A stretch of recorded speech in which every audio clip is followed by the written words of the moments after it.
Paul planea vender agua embotellada en el carnaval local. La ganancia de Paul en dólares de vender B botellas de agua viene dada por la fórmula P igual a 1.6B menos 349. Interpreta la pendiente en esta situación.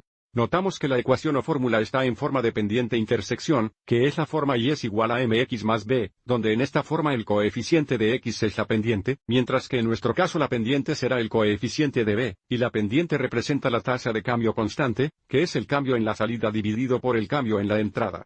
Bueno, cuando la ecuación está en esta forma, el cambio de y dividido por el cambio de x, pero observe que en lugar de y tenemos p, en lugar de x tenemos b, y por lo tanto la pendiente es igual al cambio en p o al cambio en la ganancia dividido por el cambio en b, que es un cambio en la cantidad de botellas vendidas. Mirando nuestra ecuación, sabemos que la pendiente es igual a 1.6. Necesitamos 1.6 para hacer una fracción, entonces escribimos 1.6 como fracción con un denominador de 1 y luego incluimos unidades. Entonces, el cambio en las ganancias sería en dólares, esto es 1.6 dólares, y el cambio en B representa el cambio en el número de botellas vendidas, por lo que esto representa una botella.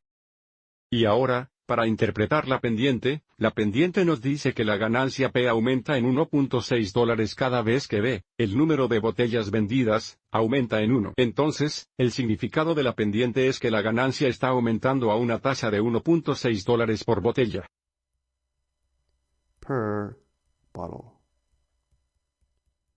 O también podríamos decir que las ganancias están aumentando a una tasa de $1.60 por botella.